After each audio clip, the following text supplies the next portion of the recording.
What? Everyone waits for the YouTube video to go on while they're like this. Why? What? What's the big deal? Huh? Hey, what are you wearing? I don't know. This is like a Seiko SRP79A. It's weird. I don't like the numbers, but I like the look of it. All right, it's fine. It's nice to like watches and share them with people, but everything in proportion. Goodness gracious, it's a hot day in September. I just got back. I flew back yesterday to LA from Oakland, and here's what's been on my mind. Here's what I want to talk about. I want to talk about having a healthy proportion in life, whether it be watches or social media. I remember a professor told me an example of someone who does not have a healthy proportion. When I was a kid, this would be been about 1981. A guy has a wart on his foot, and he wants to get rid of the wart, and he chops his foot off. That would be an example of proportion. Now, most of my students will tell me that they or people they know, their lives are ruined because they're on social media all the time. They've lost proportion. How would I say proportion for social media? If you want to be safe with social media, treat it like cherry pie.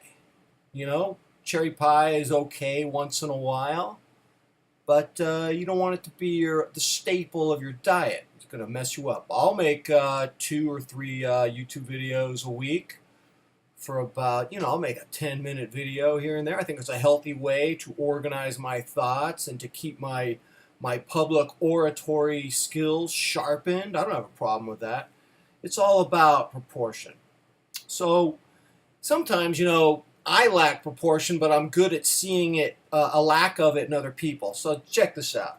My neighbor, his son lives in Belgium. His wife is a military police officer, and she's a bodyguard for a foreign diplomat. And I asked him when they're going to come back to the United States. And you know what he told me? I don't want to go back. I love America, but I got to stay in Belgium because I like the sauces they put on sandwiches. You mean you're going to stay in another country because you're addicted to their sauces? Why don't you just learn how to make the sauce? So I did a little research, and I found out how to make the sandwich sauce for him. It's called samurai sauce. All it is mayonnaise, and you mix some, what is it called? Cholula. A little Cholula. I love that word. Cholula. You put some Cholula in the mayonnaise. And I guess in Belgium they might use some Tunisian spices and some red peppers and some tomato. But, pretty much. And so I made him samurai sauce here. And now because of me, because he loves the sauce that I made, he's coming back to America. And now that I have him back living with his dad, I got to teach him lessons of proportion. Proportion. Sometimes you get so obsessed with something, you lose your proportion. I visited my brother up in Berkeley. Brother lives in a nice house. Oh my God, houses in Berkeley start at $1.5 million. In fact, he lives in the more expensive area. It's next to Berkeley. It's called Albany, and because their schools are top rated, their houses, a little tiny house is like $2 million. So my brother lives there, and he's been obsessed lately. He's been part of a network of young people. I don't know how young they are. I forget how old or young they are. But he's been part of a group who are engaged in a startup company. And it looks like it's going to be successful, and I'm happy for my brother. But I got to his house, and there was a couple problems that showed me a lack of proportion. Number one, I was at his house during the holidays, and when I flushed the toilet, it didn't flush in a way that inspired confidence. And I told him, you need to watch that toilet. He goes, you're just neurotic, dude. Yeah? So I came back in September. That toilet is clogged. And I go, what? It's been clogged for how long? Oh, a few months. You need a plumber. Yeah, they're hard to find, man. Hard to get a good plumber. Well, get one, man. Get a plumber. It's not that, you got to get a plumber. That's basic, man. So you know what you got to do in this house, this $2 million house? You have to tiptoe in the backyard to the back. There's like this little cottage thing attached to the house. And, you got a flashlight. And, there's a moon and stars. And you're wondering if you're going to stub your toe. There's liability issues.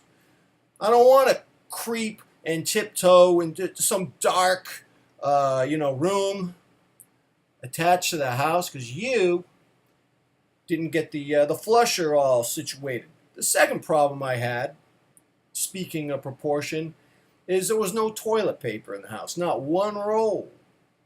And it's 10 o'clock at night. I say, dude, you got no TP in your house. He goes, no, I'm exhausted, man. I had a long day. By the way, I went to 3 power meetings with him, and I was a good sport. I actually enjoyed it. It was like a side of the world that I don't see that often, to see these big players and investors. I was part of it. I was talking to him, and I enjoyed it.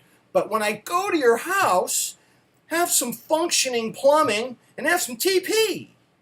He's crying in his couch. Oh, I'm so tired. Get some TP, man. Show some masculinity.